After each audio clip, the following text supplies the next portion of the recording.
Good morning, everyone, or good afternoon, I should say. Welcome to this OPENspace seminar. For those of you who are perhaps joining us for the first time, I'm Catherine Ward-Thompson. I'm Professor of Landscape Architecture here at Edinburgh College of Art in the University of Edinburgh. And I'm also co-director of OPENspace Research Centre.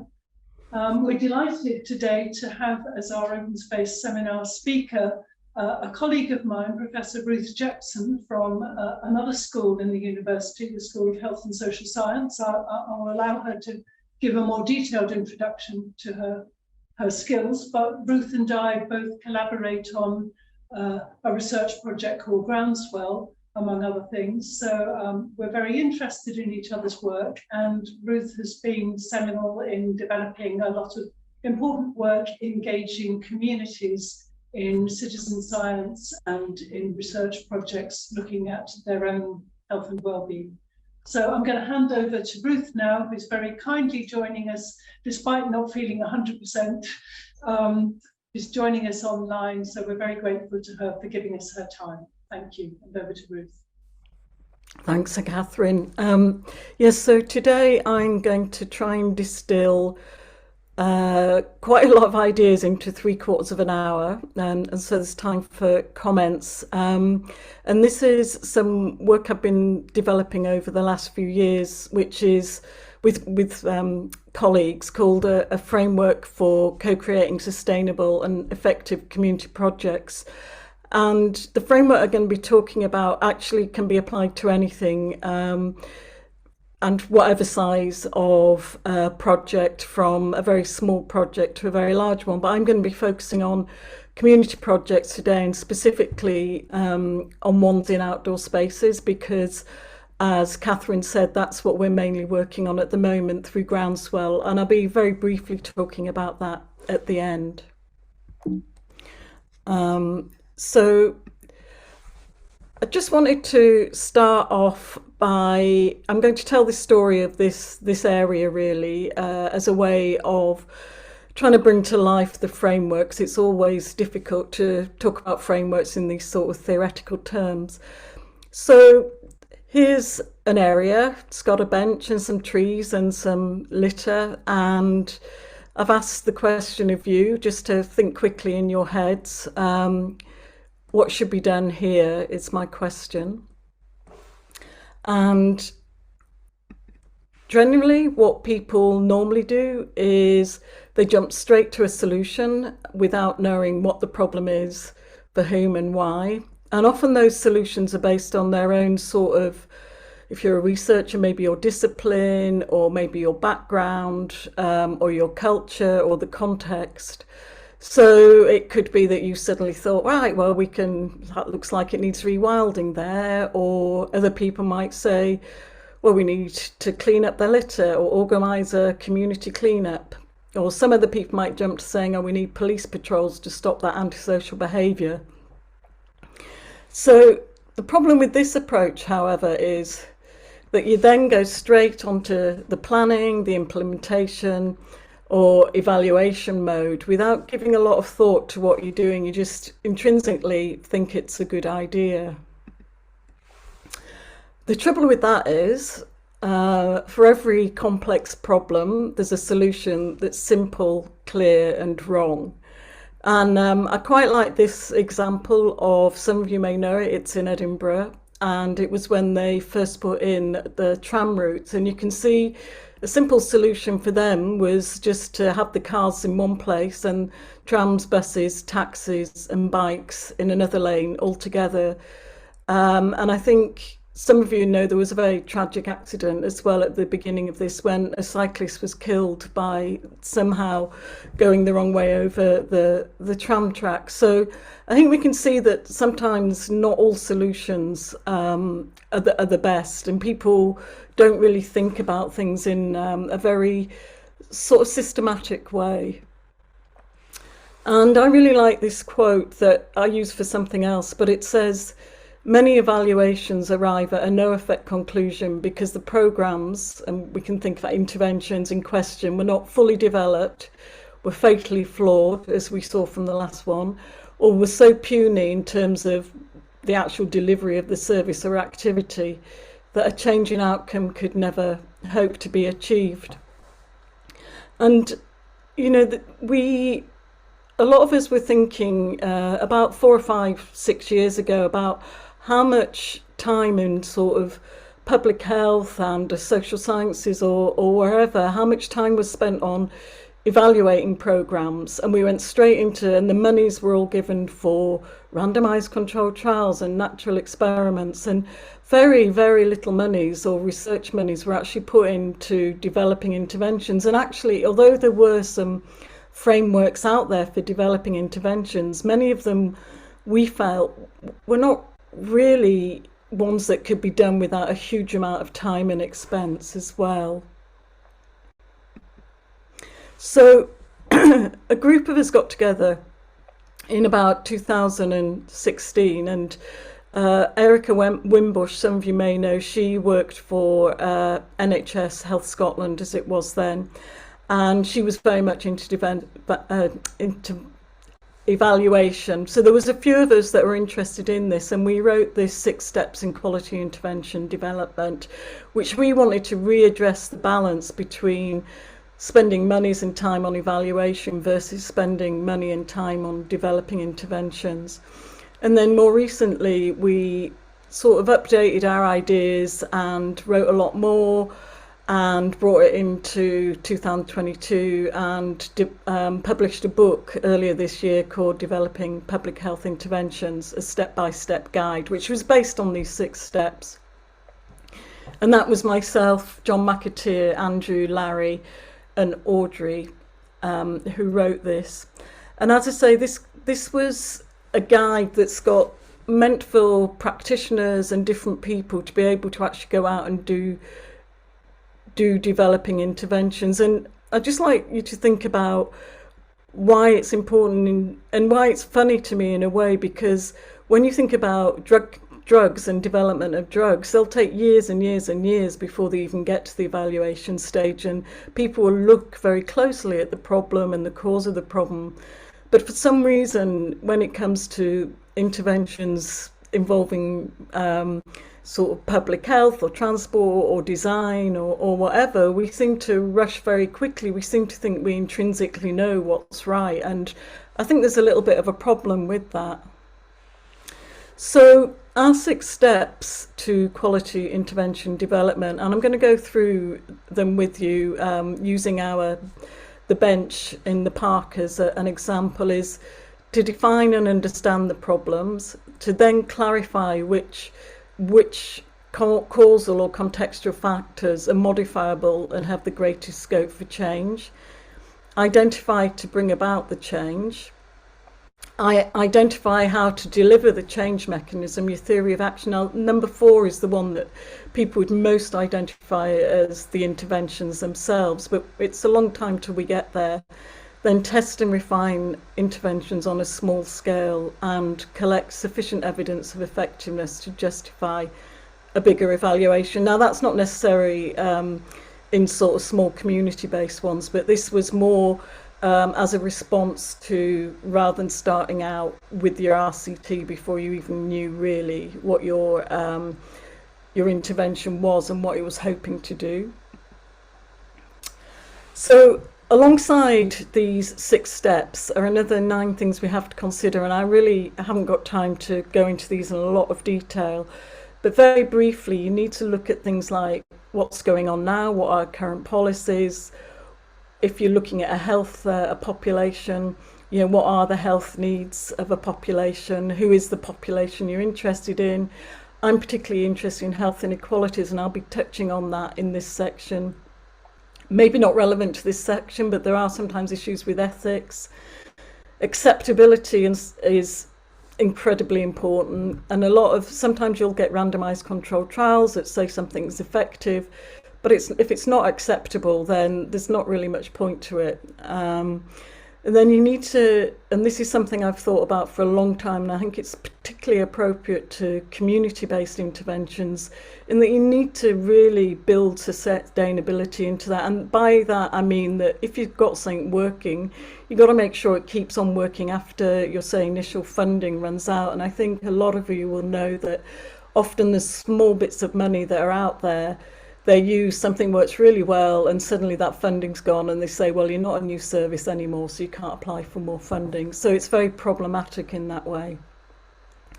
We use an assets-based approach and look at what costs and resources are out there.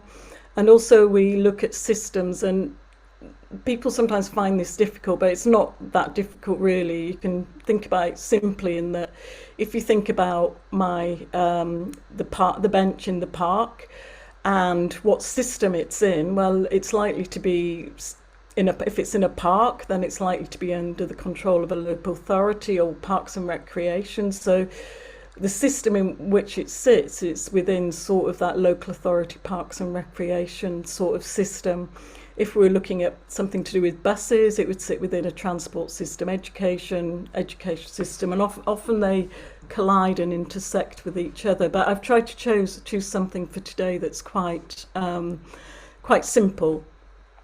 A lot of ways to overcome and understand these things is engagement with your community, bringing in the key stakeholders very early on that can affect change for you. So those are the ones who would help you address number 7, 8 and 9, sustainability costs, and they're part of the systems probably that you need to really understand. And often at a community level you may or may not know that, or you may not also have the levers to affect change.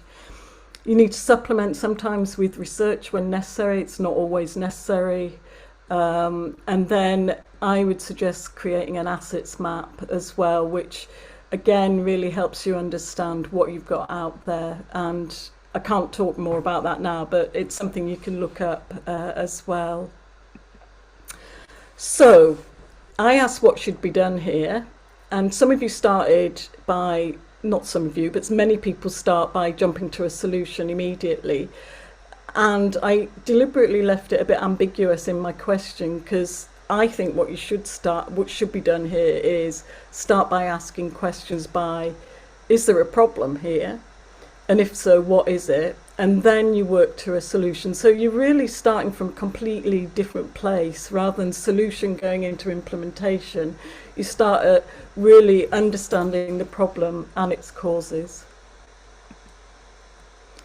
So first step is defining and understanding the problem. And this sounds easy, but often everyone comes into this with their own assumption, and you really need to agree it with the population that's most affected by it.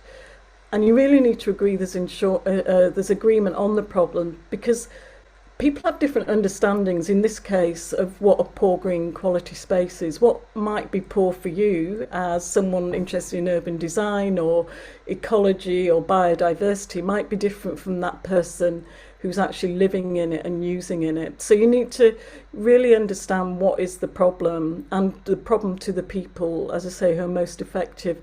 And then I would suggest you need to get a definition to avoid any confusion. It will help all the way along if you've got a really clearly defined definition.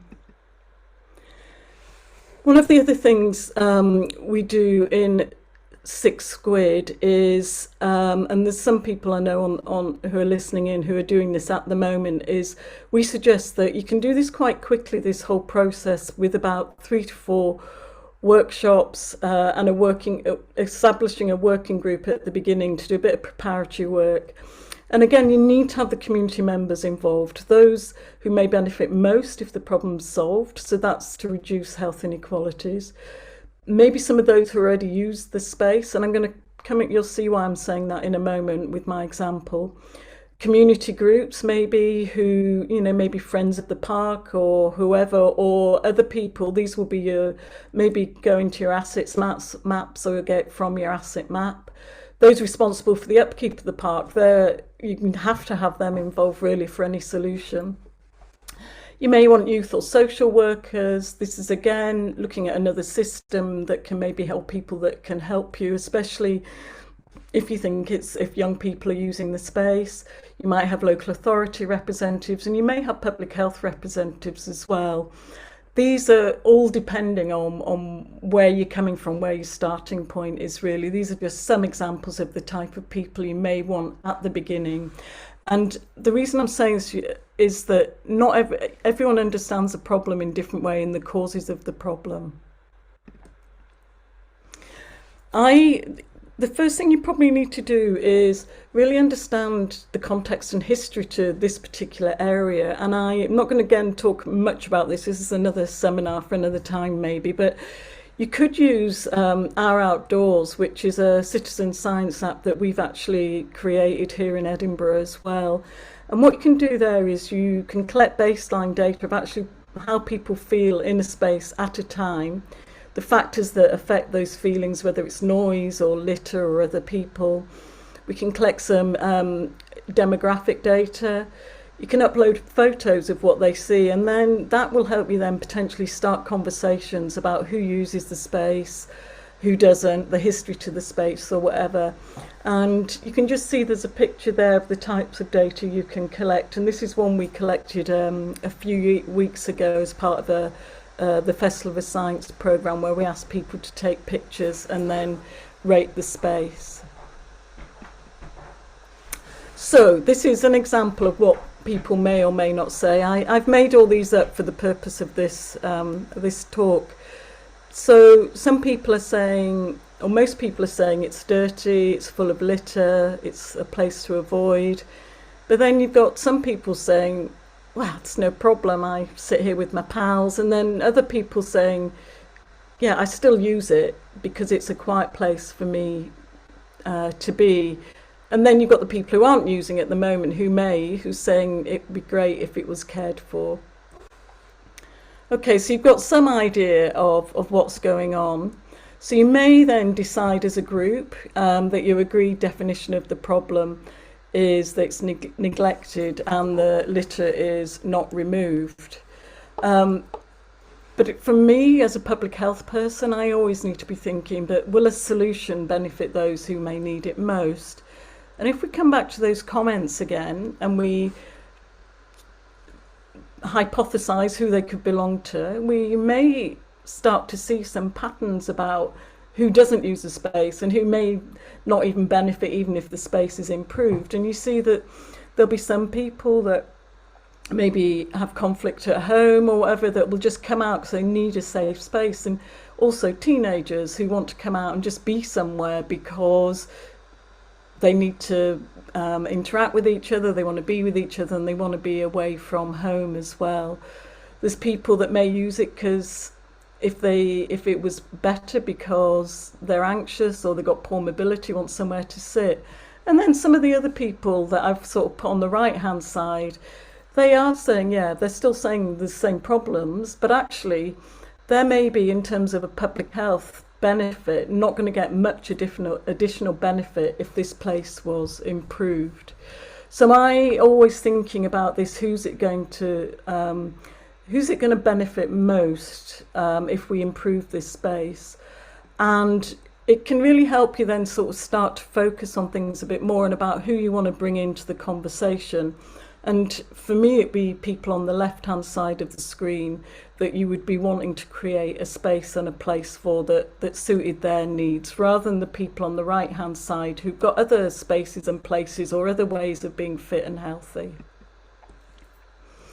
So once we've defined the problem, the next thing that we have to understand is what's causing it. Now, this is where it's really good to have people, different people, people from government or whatever, because the community might think, well, it's the kids or whatever, or cleanups don't work, lack of bins. And then you may get someone else saying, well, we just haven't got the staff and budgets have been slashed by 30%. So this is where you start trying to get into the sort of systems and sort of upper levels of what's going on, and understanding that it's not just about what's happening on the level and what you see. There's also other things, bigger things going on in the background as well.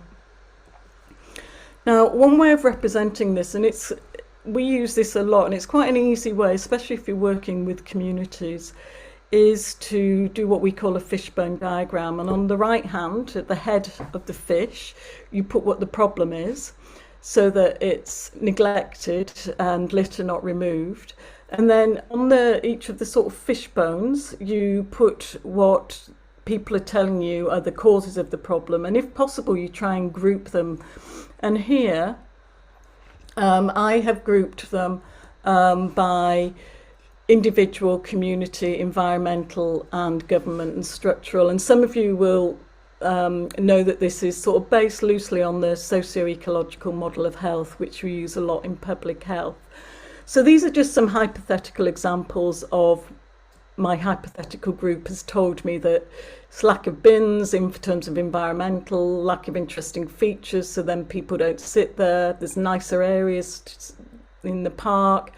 There's some governmental ones or local structural ones, not enough maintenance staff, budgets reduced. There's some individuals one about don't care attitudes, young people don't want to take the bottles home, not seen as anyone's responsibility. So you start being able to group them into different and really seeing what the different causes or potential causes or perceived causes of the problem are. So just in summary, it's only by defining and understanding what the problem is that you can help really identify solutions. And I always find I'm a very visual person, so I always like a graphical representation. I think it's something that is easy for communities and people to understand as well. And then you can sort of add or take away things from it as well. The next step is, once you've got that, is to understand which of these factors, because there's a lot of them, even there was potentially 15, 16 different factors, which factors are modifiable and have the greatest scope for change. So they need to be able to be modifiable, and not everything is. They need to really want to focus on the ones that are going to have the biggest effect and also are going to be changed as well. Least likely to impact on health inequalities. One thing I said before, they need to be sustainable and deliverable with what assets you've got. There's no use saying we want X, Y, and Z and we're going to try X, Y, and Z if there's never ever going to be the resources for it. And as seen as important factors by the group itself. So with the group, you can start to then think about which are non-modifiable, hard to modify, and modifiable. And sometimes these change depending who you're working with. So if it was a group of at the government level, then some of these government structural ones could be modifiable. But at a community level, I think we would all probably agree that there's nothing a community can do to look at changing the budgets for parks or maintenance staff. But a lot of these other things are modifiable, and some of them you could say they're modifiable, but they're hard to modifiable. And some things like attitudes or things seen as people's responsibility or not prioritised for maintenance, they can be difficult to modify. But one thing that we know in public health particularly is those things that are hard to modify or non-modifiable or whatever are often the things that actually, if you did change them, would bring about the biggest effects. It's just one of those things and that's why people often in public health look at the individual level and trying to change behaviour. They perceive it as easy to change, but actually the effects you get are much, much smaller than if you try and address structural issues like poverty or whatever. So the next step in this is you've still got quite a lot there to undertake I call it a prioritisation exercise in the group to identify which of these you're actually going to focus on to try and reduce. So if we look at these again, these are all the ones they identified.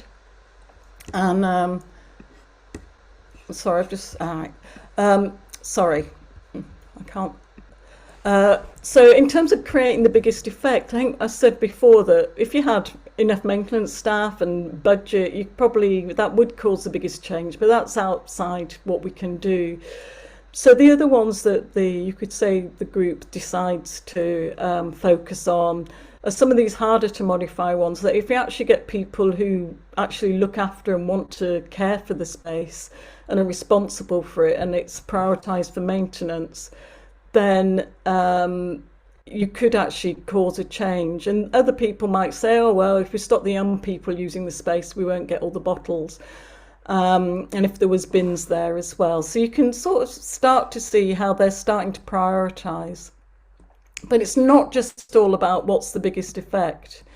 We need to also focus on minimising health inequalities as well. And you could argue that if you stop young people using the space, you actually have the potential to increase inequalities. After all, they may need the space for their health and well-being as much as anybody else. Another reason for maybe not thinking about that or not having that as one of your options is that you may, if you move them, they just may move elsewhere, or the problem potentially won't go away by just moving things away and just saying, oh well, we'll get the police to move them on or whatever. So we're going to rule that one out. And then the other one you need to really focus on is about which one is going to create sustained change. Now, these would all probably create sustained change as well. So if you do actually make someone responsible for it, you prioritise it for maintenance and you get bins, it could lead to a sustained change in the way it's seen and the way it looks in terms of getting that clean area that people want. And then the last thing you need to consider is which of these have we got the resources or assets to address? And we'll just say that they think that these are the ones that they potentially have the resources and assets to address. So you end up with a set of prioritised causes to try and address. Okay, we still aren't anywhere near our intervention. We're trying not to look for solutions. It's always like we've got to keep on looking for solutions, but let's just stick with this at the moment. The next thing we do is identify how to bring about a theory of change. And this really means what do we need to do to reduce or remove the causes of the problem? Often you can't remove a problem altogether, but you can reduce a cause of a problem. Are there any known theories that can help us? What would success look like? And then you can develop a diagram to represent this as well. So basically, what I'm saying is, how do we get from your prioritised list of causes to the outcome that you want? What is the process? And we have to really unpack that a bit to really understand how we're going to create the change that we want to create. So some of you probably have seen these before. They're called logic models.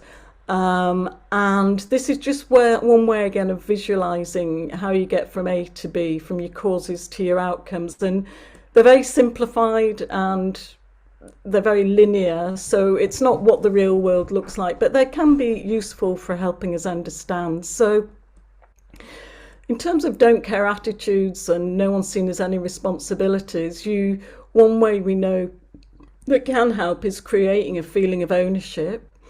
And another theory I found was something called operant learning theory, which is behaviours followed by consequences, rewards, or withdrawal of rewards.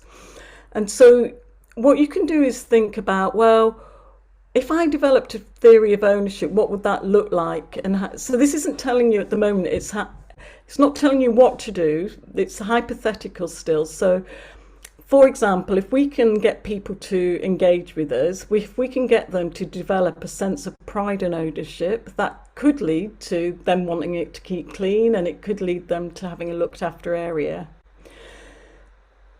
If, for example, with the young people, we develop a code of conduct so that, for example, if they say we'll put things in the litter bin, then they're allowed to stay, and the police might sort of turn a blind eye to what they're doing.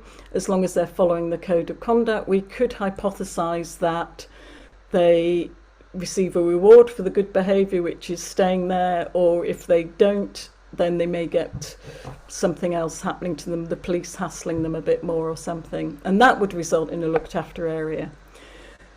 And then we've got things like not prioritise for maintenance, and you could say, well, maybe somehow we're going to have to reprioritise it. Maybe we can reprioritise it as somewhere that's important for health, and then that would lead to maintenance of the area. Then bins are regularly emptied, and then that becomes a looked after area.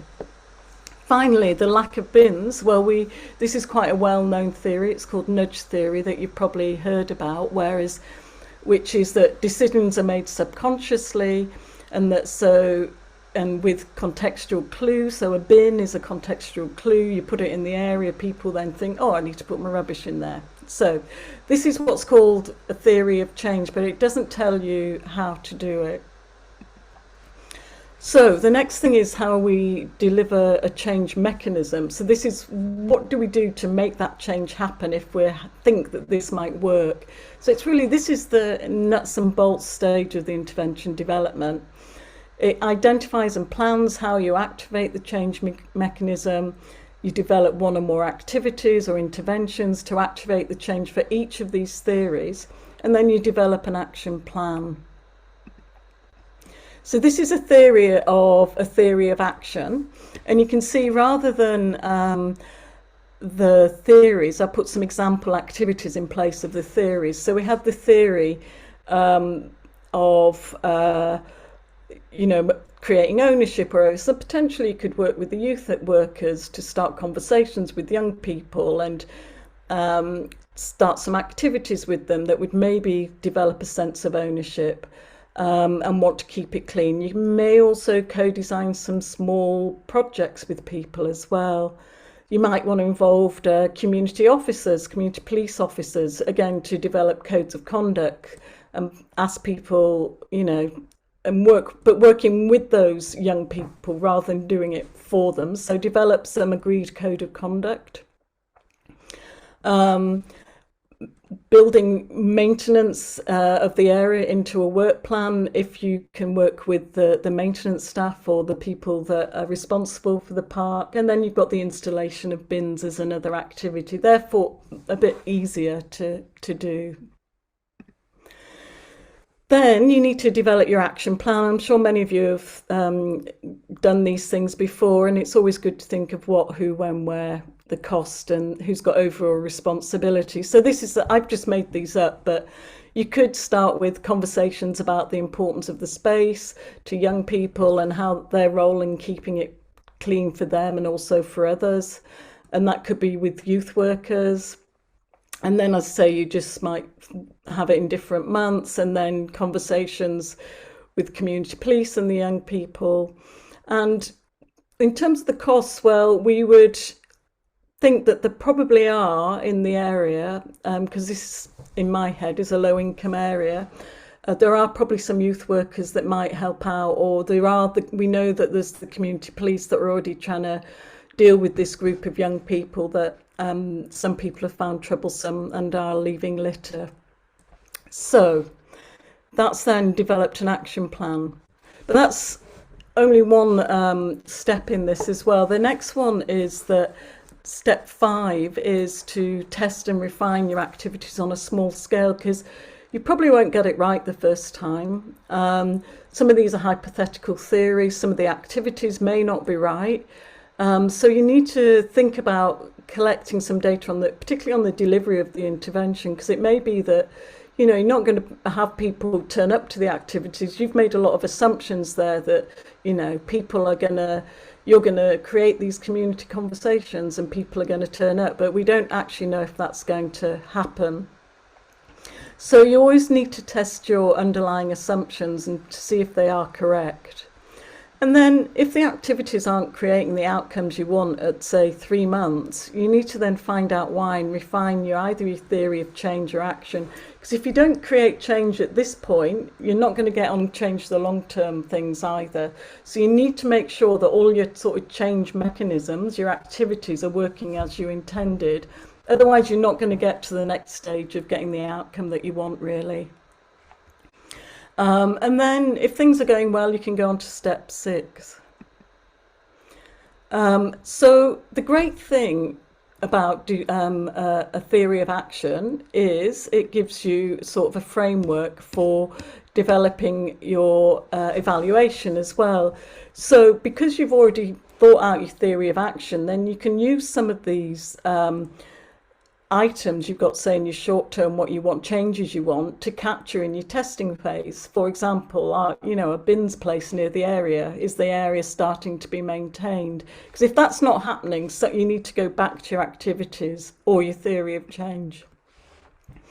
So, for example, you can look at the outcomes, you can think about what sort of data you want and who then potentially collects it. And the great thing about something like Our Outdoors is community members can get involved with it. They can get involved in all stages of collecting this data as well. And then once you've done that, is use your theory of action to inform your evaluation. So you need to then justify. Well, you can either just stop there, but you want to probably get to the next stage. So again, you've got all the outcomes you need already. You've done that. You know what you need to collect potentially. So you know that at 6 months you need to have shown that people want to keep it clean, they follow the codes of conduct, there's less litter on the ground, the bins are emptied regularly, and people put their rubbish in the bins. So you've already sort of got the outcomes that you want to collect to make sure, again, to see if your pathways are working as intended. And this is, again, some of the stuff. So you might want to keep on collecting and making sure that people are engaging with your activities if necessary. But then you can also, in this sort of second half, look at, do people want to keep it clean? Well, you may just at a community level want some informal conversations with people. With the young people, with other people who are using the group. Is there less litter on the ground? And I'm going to show you in a minute, this is where Our Outdoors can really help again, because you can take photos. You can take photos for quite a few of these things where you're actually looking at, has the place itself changed? And you can maybe want to have discussions with maintenance. Are the bins emptied regularly? Do people put rubbish in their bins as well? And again, this is something that community members of the group can do as well. So, as I say, the great thing about Our Outdoors, not that I've always developed this because I used to be an evaluator, so this has been developed so we can measure change. And so you can collect follow-up data, how people perceive the space. So you can either ask the same people or other people and see if their perceptions, do they feel safer in it? Do they feel happier in it? But also you can update with new photos, so you can compare before and after as well. And in the Our Outdoors app, it has got, and I've just sort of highlighted this for you, you can update your spot. So you can get people taking stuff at the beginning, they'll come back and they can update the spot with a new picture or whatever. And then, you can even get the community members themselves to compare and contrast the different pictures before and after. So you've got that evidence as well, not just having to go there yourself, but you've actually got that sort of concrete evidence from the photos that's stored on the website. So we started with this picture, and I sort of have a little idea of how it may look, if what success looked like. And I suppose I'm not very good. You would be good at design. I'm rubbish at it. But maybe during the day you've got the bins. Maybe not much else has changed really, but it's clean. And then the people that weren't coming maybe come. Those that were there already are there. And then at night, and I think actually it was Rhiannon who I know is on this call, that it's this sort of temporal nature of a space that actually these people don't need to interact with each other, but they can both get benefit from the space. So at night, the young people can enjoy it as well and feel it's their space for them. But they have the code of conduct as well to put away their litter. So I just want to conclude by saying always start from the problem and its causes and work forwards towards a solution rather than rushing in. And it's really, even you always think, oh, well, we could do this, this and this, but it's just letting the process take its course. course, and then work in partnership with communities and those that can affect change, and that's so important. So whether it's youth workers, police, maintenance staff, managers, public health, whoever it is that you feel that can help you create the change. Create a coherent theory of change and make sure all the activities link to a theory. And this is one of the biggest mistakes I think people often make, is that they think something's a good idea, but there's no underlying reason why it should affect anything. And in public health, it's always, we should give out information or something, but there's so little evidence that actually giving people knowledge can change much, because of all these other causes that we've just seen, even in this simple example, that actually changing it, it's not going to make a load of difference, because everything else is going to make a much bigger difference.